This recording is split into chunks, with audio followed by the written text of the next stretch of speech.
दोस्तों नमस्कार, आपके अपने YouTube चैनल में आप सभी का हार्दिक स्वागत है। दोस्तों आज एक नया वीडियो लेकर आए हैं जिसमें हम बात करेंगे शिक्षा विभाग ट्रांसफर अपडेट के बारे में। तबादला नीति का ड्राफ्ट तैयार, जानिए कब, कितने और कौन करेगा ट्रांसफर। हर साल अप्रैल में लिए जाएंगे आवेदन और मई में जारी होंगी तबादला सूचियां। कितने और किस आधार पर मिलेंगे अंक, इन सभी बिंदुओं के बारे में हम वीडियो के दौरान विस्तृत चर्चा करेंगे। वीडियो आपके लिए इन्फॉर्मेटिव होने वाला है, वीडियो को अंत तक जरूर देखिए। और अगर अभी तक आपने चैनल को सब्सक्राइब नहीं किया है तो प्लीज़ चैनल को सब्सक्राइब कर लें और इसी तरह के नवीनतम वीडियो के नोटिफिकेशन प्राप्त करने के लिए बेल आइकन प्रेस करके ऑल नोटिफिकेशन ऑन कर लें। साथ ही साथ डिस्क्रिप्शन बॉक्स में दिए गए लिंक पर क्लिक करके टेलीग्राम चैनल भी ज्वाइन कर लें, जहां पर आपको समय समय पर विभाग से संबंधित महत्वपूर्ण सूचनाएं मिलती रहती हैं।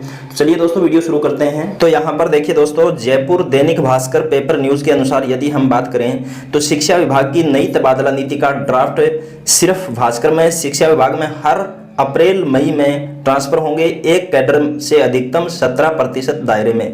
यानी एक कैडर के अंदर चाहे वो कोई भी हो, अधिकतम 17% टीचर्स के ट्रांसफ़र किए जाएंगे। कब होंगे ट्रांसफ़र, इसकी यदि हम बात करें तो हर साल 6 से 10 अप्रैल तक ऑनलाइन आवेदन लिए जाएंगे और 10 मई को सूचियां जारी किए जाने की बात यहां पर कही जा रही है। यहाँ पर देखें हम कौन करेगा ट्रांसफ़र, तो जिला संभाग राज्य की कमेटी बनेगी, इसकी मंजूरी जरूरी। तो यहाँ पर जिला संभाग और राज्य स्तर पर कमेटियों का गठन किया जाएगा और उनकी मंजूरी के बाद ही तबादला सूचियां जारी की जाएंगी। कितने होंगे ट्रांसफ़र, तो 5% स्वैच्छिक ट्रांसफर होंगे, 5% अनिवार्य और 7% अंतर जिला ट्रांसफर किए जाने की बात यहाँ पर कही गई है। टोटल यहाँ पर 17% दायरे में आएंगे। आगे देखिए, फिर शिक्षा विभाग ने कर्मचारियों के लिए तबादलों की नई नीति तैयार की है ताकि तबादलों के लिए नेताओं के चक्कर न काटने पड़े। हालांकि इस बार नेताओं की सिफारिश पर ही तबादले होंगे, लेकिन नई पॉलिसी का ड्राफ्ट तैयार हो चुका है। तो यहाँ पर क्लियर किया गया है कि इस बार जो ट्रांसफर होने हैं वो केवल डिजायर के आधार पर ही होंगे।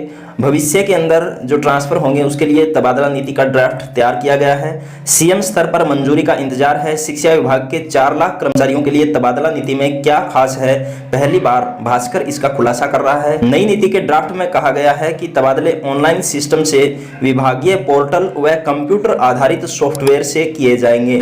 यानी तबादलों के लिए जो ऑनलाइन आवेदन किए जाएंगे उनके आधार पर, कंप्यूटर आधारित सॉफ्टवेयर के आधार पर ही ट्रांसफर किए जाएंगे। तबादलों के लिए टाइम फ्रेम तय किया गया है। हर साल 6 से 10 अप्रैल तक तबादलों के लिए आवेदन लिए जाएंगे। 10 मई को तबादला सूचियां जारी होंगी। तो यहां पर टाइम फ्रेम फिक्स कर दिया गया है। 6 से 10 अप्रैल तक ऑनलाइन आवेदन आमंत्रित किए जाएंगे और उसके बाद 10 मई को जो कमेटियां गठित की जाएंगी उनकी मंजूरी के बाद तबादला सूचियां जारी करने की बात यहां पर कही गई है। ट्रांसफर के लिए शहरी व ग्रामीण क्षेत्र के स्कूलों को 4 जोन में बांटा गया है। जिलों की भी 4 कैटेगरी होंगी। तो यहां पर पूरे स्टेट के अंदर टोटल 4 जोन निर्धारित किए गए हैं और 4 ही जिलों की कैटेगरी यहां पर निर्धारित किए जाने की बात कही गई है। जिला संभाग व राज्य स्तर पर तबादला कमेटियों का गठन होगा। आवेदन के बाद इन तबादला कमेटियों के अनुमोदन के बाद ही तबादला आदेश जारी हो सकेंगे। एक बार में हर कैडर के अधिकतम 17% तक ही तबादले होंगे। इनमें अनिवार्य तबादले 5%, स्वैच्छिक 5% व अंतर जिला 7% होंगे। यह नीति प्रारंभिक शिक्षा और माध्यमिक शिक्षा के सभी कैडर पर लागू होगी। यानी प्रारंभिक और माध्यमिक शिक्षा दोनों के लिए नीति लागू की जाएगी, जिसमें 17% किसी भी कैडर के एक बार में तबादले किए जा सकेंगे।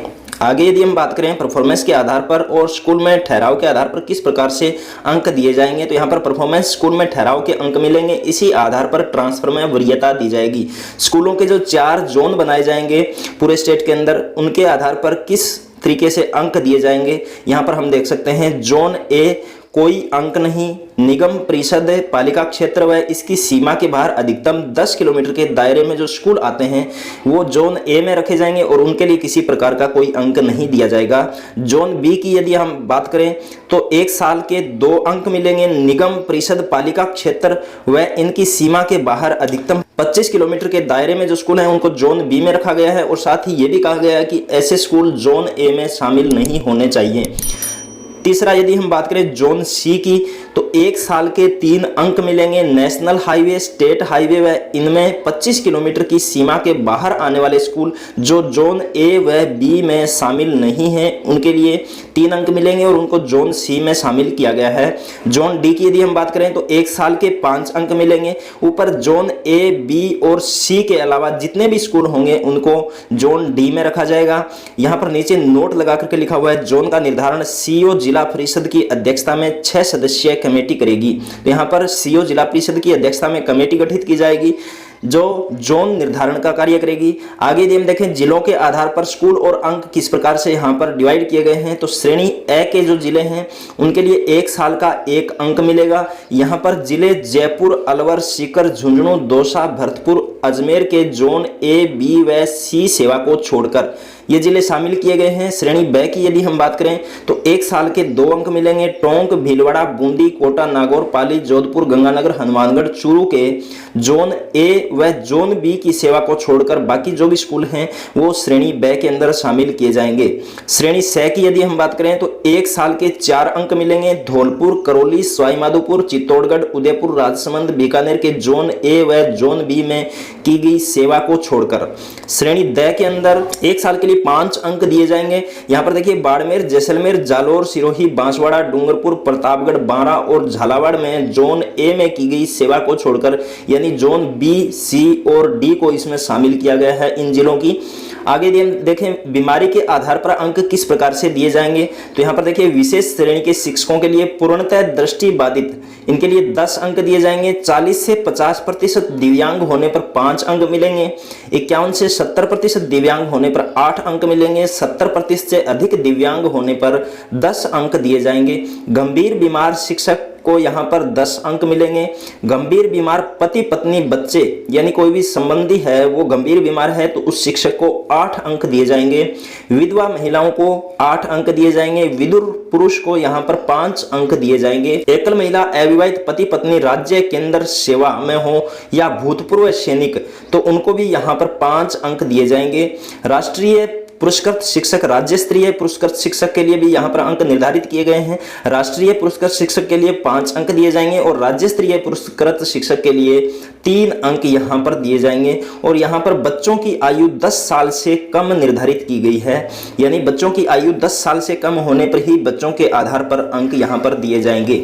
आगे यदि हम बात करें परिणाम के आधार पर संस्था प्रधान और शिक्षकों को अलग अलग अंक दिए जाएंगे। संस्था प्रधान के लिए यहाँ पर निर्धारित किया गया है कि 10वीं और 12वीं में 50 से 70% विद्यार्थी प्रथम आने पर 1 अंक, 70 से 90% प्रथम आने पर 3 अंक और 90 से 100% प्रथम आने पर 5 अंक दिए जाएंगे।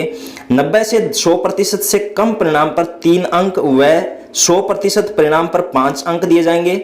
8वीं में 90% से 100% से कम बच्चों को ए ग्रेड मिलने पर 1 अंक व 100% को ए ग्रेड मिलने पर 3 अंक यहाँ पर दिए जाने की बात कही गई है। यदि हम अन्य शिक्षकों की बात करें तो 10वीं और 12वीं में 90 से 100% से कम परिणाम पर 1 अंक दिया जाएगा और 100% परीक्षा परिणाम यदि रहता है तो 3 अंक यहाँ पर शिक्षक को दिए जाएंगे। 8वीं में 90 से 100% से कम विद्यार्थियों के ए ग्रेड आने पर 1 अंक मिलेगा और 100% ए ग्रेड आने पर 3 अंक दिए जाएंगे। इसी प्रकार प्राथमिक कक्षाओं में उच्च अधिगम स्तर के लिए 2 अंक यहाँ पर निर्धारित किए गए हैं। यदि हम नामांकन की बात करें तो नामांकन के लिए स्कूलों में 2 वर्ष में 25% या अधिक की नामांकन बढ़ोतरी होती है तो संस्था प्रधान को 3 व शिक्षकों को 1-1 अंक दिया जाएगा। आवेदन पत्र में गलत सूचना देने वाले शिक्षकों या कर्मी का तबादला रद्द होगा, कार्रवाई भी होगी। तबादला जोन डी के स्कूल में होगा। 5 साल तक तबादलों के लिए डिबार कर दिया जाएगा। तो यहाँ पर यदि किसी प्रकार की गलत सूचना किसी कार्मिक के द्वारा दी जाती है तो उसके खिलाफ कार्रवाई भी हो सकती है, तबादला रद्द हो सकता है और जोन डी के स्कूल में उनका तबादला किया जाएगा अगर होता है तो, और 5 साल तक उनको तबादलों से डिबार भी किया जा सकता है। तबादलों के ऊपर उनके रोक लगाई जा सकती है। आगे देखिए शिक्षा मंत्री महोदय ने क्या कहा है। तबादला नीति तैयार, मंजूरी का इंतजार।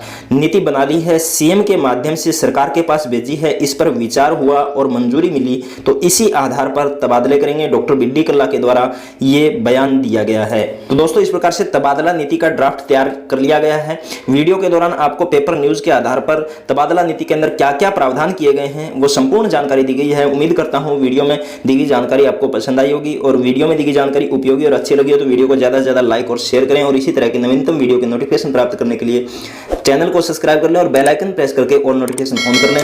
फिर मिलते हैं एक नई वीडियो के साथ, तब तक के लिए जय हिंद जय भारत।